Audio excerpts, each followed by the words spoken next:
devices, and they wouldn't be picked up on after that. This was all also picked up from exit interviews where training was highlighted quite a lot.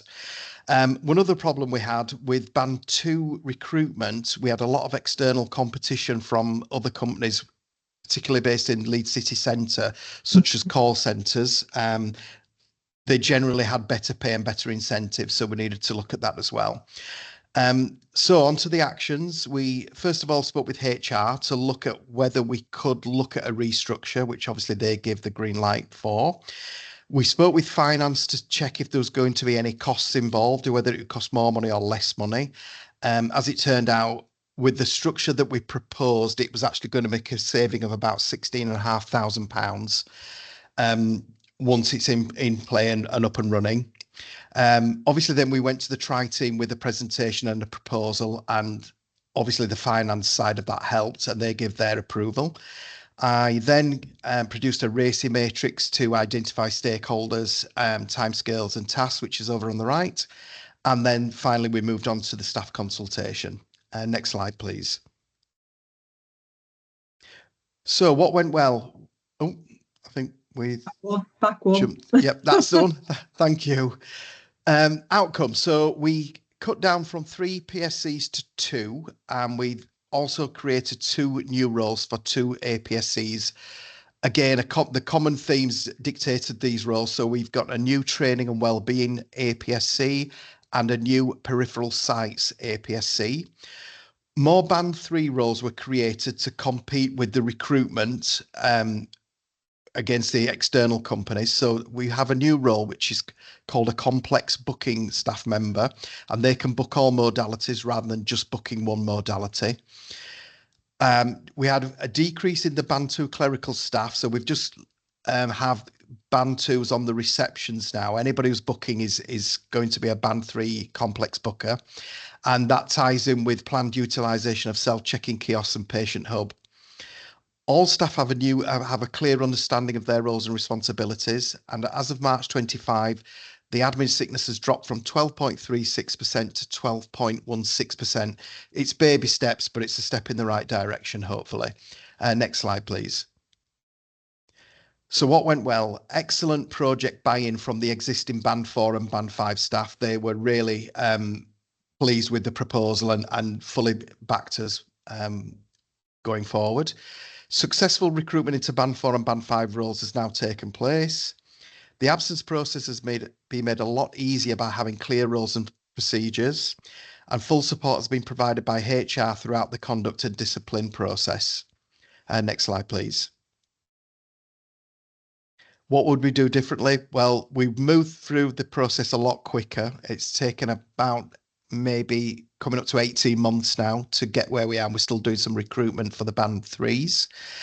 We would, in hindsight, produce a checklist for all staff consultations to avoid anyone potentially being missed, as we found out that has happened when people were on leave or long-term sickness. And we would include line management in consultation meetings. So, for example, the Band 5s, we would have them present at the Band 4 consultations, and Band 4s at Band 3s, etc. I believe that's it. Thank you very much. Thanks ever so much. I've just been writing as you've been going, because I've got a few questions for you and a couple of comments as well, but we'll keep going for now. We'll come to Stuart, if that's okay. Thanks very much for that. Thank you. You ready, Thanks, Stuart? Claire. Yeah, thanks. Lovely. Hi everyone, I'm Stuart. I'm the business manager for the therapist side of the adult therapist CSU, and I'm going to be presenting today on a piece of work we've undertaken to look at the DNA rates in our dietetic celiac clinic. Next slide, please. So the challenge that we faced was trying to further reduce our DNA rates in the CSU on the back of already having implemented some changes applicable to all of our services that led to a reduction in our DNA rate to approximately 7% from at the region of 9% at the start of 2022. To do this, we identified that we needed to progress to individual clinic level review of reasons for higher DNA rates, as we'd taken all the easier improvements, the low-hanging fruit. So we focused on the dietetic celiac clinic for this project, as the DNA rate in that clinic in July to September 24 was 29%. Some examples of how reduction in DNA rate can create benefits are increasing the number of our used clinic slots, resulting in patient attendance, ensuring generation of income for that appointment. We don't receive any payment for DNAs, and it also contributes to meeting our expected activity levels. A reduction in wasted slots plus reducing slots used for reappointment of DNAs can result in increased available capacity for other patients, thereby ensuring timeliness of appointments. And improved patient engagement at earlier stages of treatment can result in less follow-ups being required, once again creating additional capacity for other patients. And these are all factors that can contribute to delivery of the Trust 7 Cs and the Outpatient Productivity and Transformation Board work stream for attendance optimization. Next slide, please. So the actions we took were related to the celiac clinic. This is a clinic delivered for patients who've been diagnosed with celiac disease by the gastroenterology service, as following dietary advice is the only treatment for that disease. In early 2022, the pathway into this clinic was adapted so that patients who were able to access it were provided details of an online resource to review ahead of their first appointment, so they could begin to implement dietary changes from day one. This had the potential benefit of reducing the number of follow-up appointments that were required. At that time, we were using appointment letters generated from PAS, as Patient Hub was not in place until later that same year. This meant that we had to employ multiple versions of documentation depending on whether the patient was able to access the online webinar resource or not. So for this project, we began by mapping the process we expected to be followed for patients coming into the celiac clinic, and then collected our data from PAS for the patients who had DNA'd their appointments between July and September to see if the map process was being followed. And what we found was a failure to complete a step of notifying the patient of their appointment date and time in 85% of the cases. We obviously took immediate remedial action, reviewing the health records for each patient by the dietetic gastro team, a reappointment of all the patients adversely affected, and ensuring that each patient's appointment history was amended to remove the DNA from their attendance status as it was not their fault. Having identified the failure, we then employed the root cause analysis tool to understand why it occurred, and identified that we'd had a high turnover of staff in the admin team, and that the majority of the appointments had been made by members new to the team. Whilst they had received training and there were booking guides and SOPs in place, they were not always being utilised. And discussion with the team identified this was because the celiac clinic was an outlier and an assumption, and wasn't included in Patient Hub, and an assumption had been made that the appointment letters would be automatically generated via Patient Hub in the same way as it was for other clinics. This all related back to the historic differentiation when we were using PAS between the communications to patients who were and weren't able to access the online resource. So that learning was achieved through great collaboration of the responsible stakeholders in both the admin and the dietetic gastro team. And that learning came from stressing our focus on learning about the processes we were following or failing to follow, rather than focusing on the people who were employing those processes. Next slide, please. So based on the reasons we identified through the RCA, we asked ourselves what we could do to mistake-proof our process in the future as an alternative to simply relying on saying that the team required training and we needed to adhere to SOPs. And the answer appeared to be to address the root cause, which was the celiac clinic being an outlier to our other clinics, and reduce the variation in our processes. Work was undertaken to consolidate the information provided to patients into one version of the new appointment letter, which overcame the obstacle to the clinic being included in Patient Hub. We instigated those changes in November 24, and a review of the DNA rates following this has shown an improvement from our previous position, however, still not to the level that we'd like to achieve. Next slide, please. What went well? As I said previously, we had some great collaboration between the clinical and admin teams, some really good discussions, and that was all supported by creating that safe environment to learn from the errors that we had in our processes, and that enabled us to identify the root cause of the error. Next slide, please. What would we do differently next time? Not huge amounts we would change. We're definitely going to use the learning from this process as a template for other clinics to review the DNA rates in them. Some key learning, we're going to continue to obviously try and ensure that our processes are standardized as much as possible to prevent the similar mistakes happening in the future. One interesting aspect of this was we wanted to consider, in the context of the ongoing drive to consider health inequalities when reviewing access to our services, is a factor we looked at when reviewing our data. the overall common trend is that DNA rates are higher in the IMD groupings 1 and 2.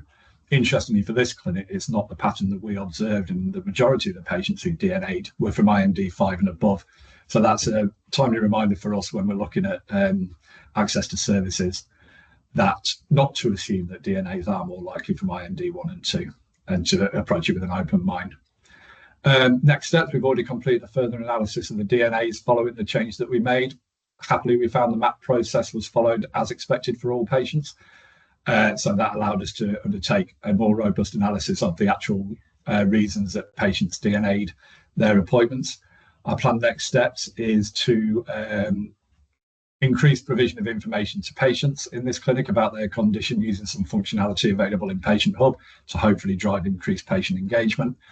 We're going to continue to review the DNAs to try and identify potential barriers to patients keeping their appointments. And as a CSU, we're actively engaged with the work to implement a DNA analyzer tool in the organisation. And once implemented, we plan to correlate our findings to that data to see if we can identify further opportunity to limit the number of DNAs. Thank you. Thanks ever so much for that, Stuart. Could you drop the doody, and then I can see faces. There we go. Thank you. So I've got questions for both people, but has anybody else got any questions at all?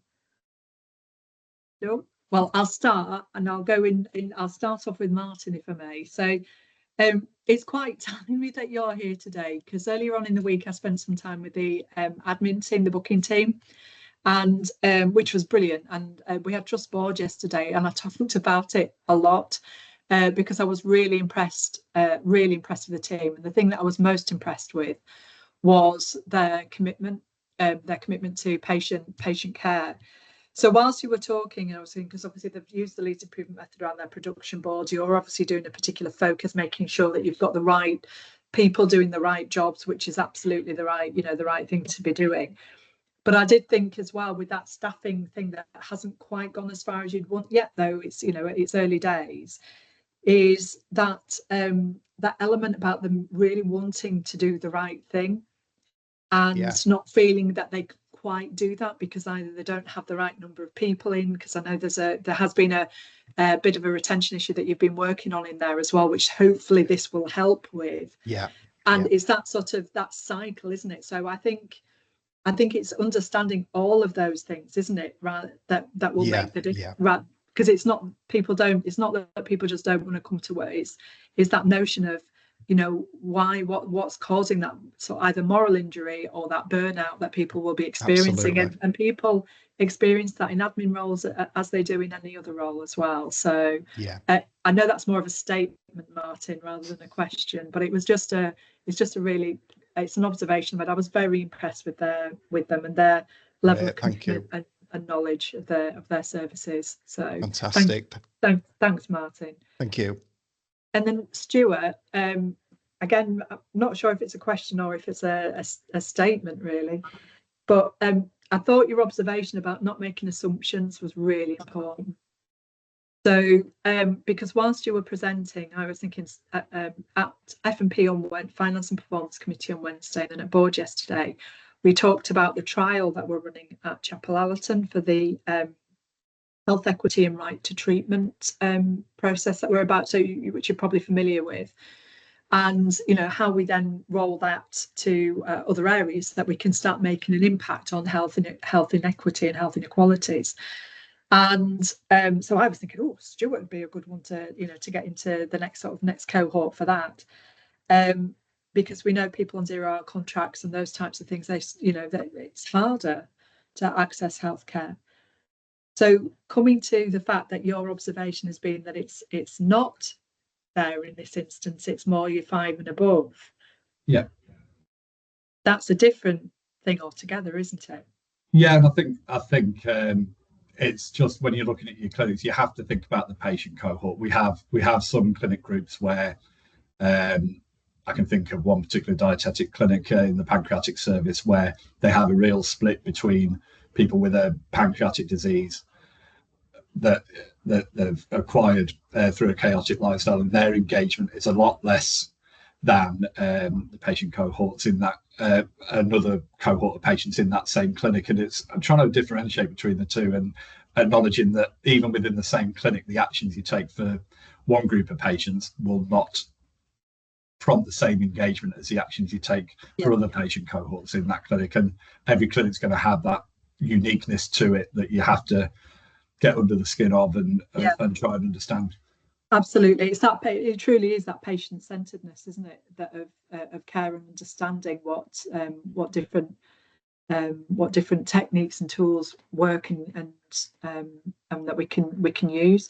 We heard earlier on today on Friday Focus, actually we had Neuro on, and they did a brilliant presentation about falls and how they had come to the realization that some of the literature that they sent out was only in English, and there was no actually it was I think it was a video actually they were showing, and that it was only in English. And of course there's over 100 languages spoken across the city of Leeds, and you know, how do you it was just, I think all of these things that people are trying to do in order to be able to be as inclusive an organisation and really try and make an impact on those health inequalities, I think is really important. DNAs, it's a tricky one, isn't it? But it's one we've got to keep going for, because it's the lost opportunity for someone to access health, and that's the bottom line, isn't it? And the impact on us being able to best utilise our resource to get that healthcare. You know, wasted clinical time is not used to the patients or the organisation. So well, both of you, thank you ever so much for both of those presentations. I really enjoyed them. I'm just going to see if there's any more comments or questions from anybody on the call. I don't think so. So I'll give you 10 minutes back then, and thanks ever so much for that. Take care. Thank you. Bye. Bye-bye.